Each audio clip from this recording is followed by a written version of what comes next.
जय Hind. This is Madhav Prasad Tripathi, owner of सैनिक coaching centre. आज का टॉपिक है पास्ट कंटिन्यूअस टेंस। नाम सुना होगा और बहुत इजी कॉन्सेप्ट है, लेकिन इतना इजी भी नहीं है। मैं आपसे वादा करता हूं आप वीडियो के अंत तक बने रहिए, आपको भी कुछ सीखने को मिलेगा। तो चलिए इसे अच्छी तरह देखिए और वीडियो को स्किप मत करिए। तो स्लाइड्स के जरिए आपको बहुत बेहतरीन सिखाएंगे, क्योंकि मैं हमेशा बताता हूँ this is one of the best channels where you can learn English, computer and GK. तो English day 40 past continuous tense, like share और सब्सक्राइब करना ना भूले। पहले खुद देखें और समझे। तो चलिए शुरू करते हैं पास्ट कंटिन्यूअस टेंस। जैसा आप देख पा रहे हैं ये है स्लाइड्स के जरिए आप बहुत बेहतरीन सीखेंगे। अभी यहाँ आप ये मत देखिए कि फार्मूला क्या है, बस ये आप देखिए कि पहचान क्या है। कोई भी टेंस जानने से पहले मैं बता दूं उसका पहचान आप जान लीजिए, इसके बाद में उसका सहायक क्रिया। पास्ट कंटिन्यूअस टेंस है, इसका पहचान रहा है, रही है, रहे हैं, यहाँ पर लिखा हुआ है। तो अभी आप धैर्य बनाए रखिए और इसका ट्रांसलेशन करने के बाद, आपको सिखाने के बाद मैं स्लाइड शो के जरिए आपको फुल स्क्रीन पे दूंगा, आप स्क्रीनशॉट ले सकते हैं। तो चलिए इसे शुरू करते हैं। पास्ट कंटिन्यूअस टेंस डे 40, पहचान रहा है, रही है, सहायक क्रिया लगता है वाज और वर। ये जरूर याद रखिए कि वाज कहाँ लगता है, वर कहाँ लगता है। वाज लगता है थर्ड पर्सन सिंगुलर के साथ, और याद रखिए आई के साथ भी लगता है। जैसे हम प्रेजेंट इंडेफिनिट जब हम पढ़ते हैं तो हमें बताया जाता है कि आई बी दे के साथ डू लगता है, तो वो हमारे माइंड में bear it in our mind, तो ऐसा हमारे दिमाग में रहता है। लेकिन यहाँ पास्ट कंटिन्यूअस में आई के साथ वाज लगाइए आप। बर का यूज कब होता है आपको आने वाले स्लाइड्स में बताएंगे, हाइपोथेटिकल में होता है, लेकिन यहाँ आप नहीं करेंगे। तो चलिए अभी सेंटेंस बना के देखते हैं। लिखा है सीमा मसाले पीस रही थी। सीमा में पहले से लिखा हूँ, थोड़ा आपका भी समय बचेगा और हमारा भी, और आप समझेंगे बढ़िया। तो सीमा मसाले पीस रहे, सीमा थर्ड पर्सन सिंगुलर है, सीधा लिखेंगे सीमा वाज, और पीसने की अंग्रेजी क्या होती है, ग्राइंडिंग। ग्राइंडिंग दी स्पाइसेस। नेक्स्ट पे आइए, तुम सब प्रार्थना कर रहे थे। तुम सब की अंग्रेजी आप हमेशा यू ऑल लिखें, और तुम लोग हो तो यू पीपल लिखें। तो यू ऑल अब प्लूरल फॉर्म में है, यानी यू ऑल ये बहुवचन है, तो बहुवचन के साथ आप वर का यूज करेंगे। You all were praying, PRAYING। You all were यहाँ नहीं है, तो यू ऑल वर के साथ में आप लगाएंगे not. You all were not praying. अब आप सोच रहे होंगे आप तो धड़ाधड़ सर बना रहे हैं, हमें तो समझ में नहीं आ रहा है। मैं आपको समझाता हूँ। पहला था अफर्मेटिव सेंटेंस। अफर्मेटिव में आपको सिर्फ वाज और वर का प्रयोग करना है। यहाँ पे आप देखिए, ठीक है। Affirmative sentence subject plus was oblique were plus V1 plus ING plus object. मैंने कुछ नहीं किया, आप भी कुछ नहीं करना है। आपको सिर्फ देखना है सब्जेक्ट क्या है। सब्जेक्ट था सीमा, और उसके साथ हमने वाज लगाया, इसके बाद वर्ब में ING लगा दिया। जिसे हम वर्ब बोल रहे हैं वो है वो, ठीक है। तो यहाँ पे हमने लगा सीमा वाज ग्राइंडिंग द स्पाइसेस। बहुत इजी कॉन्सेप्ट है, बने रहिए, आप बहुत बेहतरीन सीखेंगे। नेक्स्ट है, तुमसे प्रार्थना नहीं कर रहे थे। You all were not praying. Interrogative negative sentence में अब यहाँ पे नॉट क्यों लगाए, यहाँ देखिए आप फार्मूले में। निगेटिव सेंटेंस में सब्जेक्ट प्लस वाई नॉट अब्लिक वर्ब नॉट लगता है, इसके बाद वर्ब ING सेम। तो अब आप समझ गए होंगे मैंने वर्ब के साथ नॉट क्यों लगाया, ठीक है। प्लूरल फॉर्म था इसलिए वर्ब लिखा और उसके साथ नॉट लगाया। अब नेक्स्ट आइए आप इंट्रोगेटिव सेंटेंसेस में। इंट्रोगेटिव सेंटेंस बनाने से पहले आप फार्मूला देख करके ही समझिए। सबसे पहले WH फैमिली, वाज वर और सब्जेक्ट, इसके बाद V1 है। तो कैसे बनाएंगे। WH फैमिली क्या होता है आप जानिए, ये मत देखिए मैं कितने स्पीड में बोल रहा हूँ, आप सुनते जाइए। WH family why, where, when, what सब होता है, ठीक है। लेकिन यहाँ पे आप कैसे यूज करेंगे देखिए। इंट्रोगेटिव सेंटेंस है, क्या हुआ, पत्थर रगड़ रहा था, एक वचन है यानी थर्ड पर्सन सिंगुलर है। सबसे पहले लगाएंगे व्हाट, कभी मत लगाइए जब भी क्या पहले आए, आप ऑक्सिलरी वर्ब लगाएंगे। यहाँ का ऑक्सिलरी वर्ब आपका वाज और वर है, थर्ड पर्सन के साथ हम वाज लगाते हैं। तो क्या हुआ, पत्थर रगड़ रहा था, तो वाज ही, और रगड़ने की अंग्रेजी होती है रब, रबिंग द स्टोन, ठीक है। Was he rubbing the stone. कहाँ लोग गड्ढे नहीं खोद रहे थे। अब यहाँ पे हमने इंट्रोगेटिव का बता दिया। इंट्रोगेटिव नेगेटिव का फार्मूला देखिए, यहाँ पे क्या लिखा है, WH, ठीक है। WH plus was oblique were plus subject और नॉट, यानी सब्जेक्ट के बाद सिर्फ एक्स्ट्रा आपको नॉट लगाना है।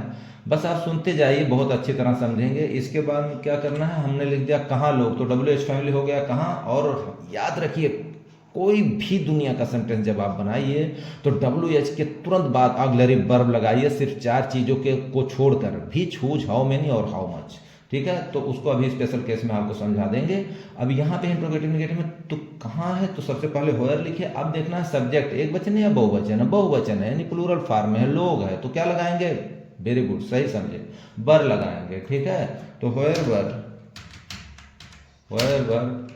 पीपल क्या कर रहे थे, वेयर वर पीपल, उसके बाद नॉट, सब्जेक्ट के तुरंत बाद नॉट, इसके बाद में आएगा आपका verb, where were not people, क्या कर रहे थे, वेयर वर पीपल नॉट। अब खोदने की अंग्रेजी क्या होती है, सोचिए आप, डिग होता है, DIGGING, डिगिंग दी पिट।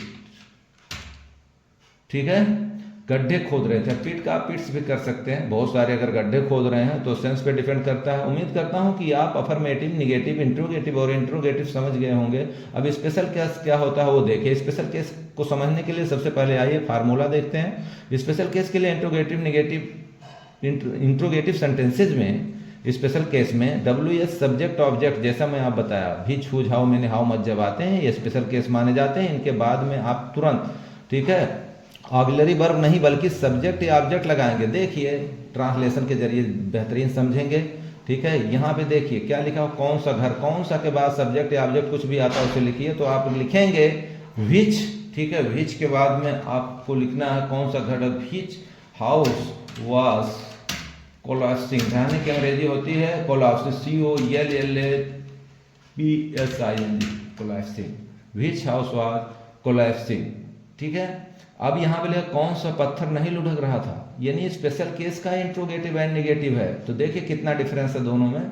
अभी यहाँ पे आपका लिखा कौन सा पत्थर, आपके समझ में नहीं आ रहा है कि सब्जेक्ट ऑब्जेक्ट क्या होता है, तो बस आप इतना जान लीजिए कि हिंदी में जहाँ पे कौन सा या किसका, उसके बाद में कौन सा किसका या कितना, उसके बाद में जो ऑब्जेक्ट या सब्जेक्ट लिखा है उसको आप चुपचाप लिख दीजिए। तो कौन सा के बाद क्या लिखा है, पत्थर लिखा, तो हम लिख दिए व्हिच स्टोन, तुरंत व्हिच स्टोन। ठीक है, नहीं लुढ़क रहा था, तो ये एक पत्थर की बात हो रही है, बहुत सारे पत्थर, लेकिन ये पूछा जा रहा है कौन सा पत्थर नहीं लुढ़का, तो व्हिच स्टोन वाज नॉट, लुढ़कने की अंग्रेजी क्या होती है, rolling, ROLLING, which stone was not rolling.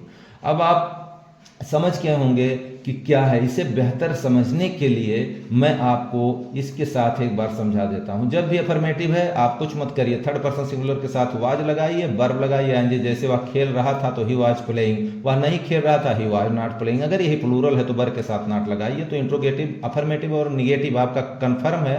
इसके बाद आते हैं इंट्रोगेटिव निगेटिव में कुछ नहीं होता है, जब आपका क्या फर्स्ट में लिखा है तो आप वाज या वर्ब लगाएंगे अकॉर्डिंग टू सब्जेक्ट। अगर सब्जेक्ट आपका सिंगुलर है तो was, otherwise you will have to use verb. और नेक्स्ट आता है आपका इंट्रोगेटिव एंड नेगेटिव।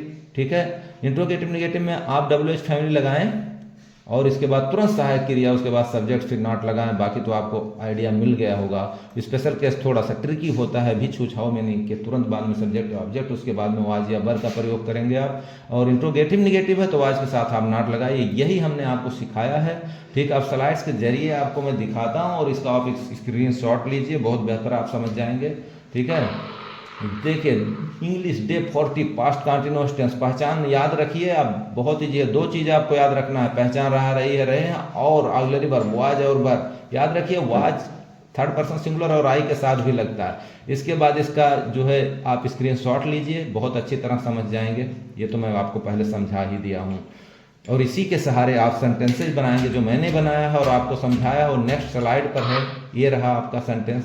देखिए थर्ड पर्सन सिंगुलर है तो सीमा वाज ग्राइंडिंग द स्पाइसेस, तुम सब प्रार्थना नहीं कर रहे थे, you all were not praying. Interrogative negative सबसे पहले क्या है ना, तो क्या के लिए आप वाट नहीं लिखेंगे, कभी भी ऑक्सिलरी वर्ब लिखेंगे, जरूर याद रखिए अकॉर्डिंग टू सब्जेक्ट। अगर सब्जेक्ट थर्ड पर्सन सिंगुलर या आई है तो आप सबसे पहले वाज करेंगे, was he rubbing the stone, कहाँ लोग गड्ढे नहीं खोद रहे थे, where were people not digging the pits. तो ये आपका इंट्रोगेटिव नेगेटिव कंफर्म हो गया। स्पेशल केस जो मैं आपको बताया which, whose, how many, how much, उसके तुरंत बाद जो सब्जेक्ट ऑब्जेक्ट है उसे लिखिए और आप ऑक्सिलरी वर्ब का तुरंत प्रयोग करिए, साथ में वर्ब में आईएनजी। बाकी कुछ नहीं है यहाँ पे। इंट्रोगेटिव नेगेटिव में आप उसके साथ नॉट लगाएंगे। उम्मीद करता हूँ बहुत अच्छी तरह आप पास्ट कंटिन्यूअस समझ गए होंगे। और अगर आप समझे हैं, स्क्रीनशॉट मेरे फर्स्ट स्लाइड का आप लिए हैं, तो मैं उम्मीद करता हूँ कि ये जो थर्ड स्लाइड मैं आपको दिखाने जा रहा हूँ the third exercise which I am going to show you, उम्मीद करता हूँ आप बहुत अच्छी तरह से बना लेंगे। ये रहा आपका एक्सरसाइज। वह मुझे पैसे दे रहा था, श्याम मुझे नहीं खेलने दे रहा था। अब यहाँ कुछ दे नहीं रहा, खेलने नहीं दे रहा है। याद रखिए वहाँ गिव का यूज नहीं करेंगे, आप लेट का यूज करेंगे। ये आपको थोड़ा सा हिंट दे रहा हूँ मैं। क्या वह अपना किताब पढ़ रहा था? क्यों लोग अपना कार्य नहीं कर रहे थे? और यहाँ पे स्पेशल केस भी दो दिया हूँ। कौन सा चक्का घूम रहा है, सॉरी घूम रहा है नहीं, घूम रहा था होगा। इसे हम आपको सही करके अभी तुरंत देते हैं। ठीक है, घूम रहा है की जगह पे घूम रहा था लिखना है आपको। ठीक है, और चलते हैं स्लाइड्स पे। ठीक है, और जल्दी से हम उस पर पहुँचते हैं एक्सरसाइज वाले स्लाइड पर, जहाँ आप देखेंगे कौन सा चक्का घूम रहा था और किसके घर की ईंटें गिर रही थी। ये आपका एक्सरसाइज है। इसे बना करके हमें कमेंट में ज़रूर बताइए कि आपको कैसा लगा ये YouTube concept. Thanks for watching this YouTube concept. उम्मीद करता हूँ आप बहुत अच्छी तरह समझे होंगे। अगर समझ में आए तो लाइक शेयर सब्सक्राइब करना ना भूलें। गांव के हर बच्चे तक पहुँचाएँ इसे। जय Hind, have a nice day.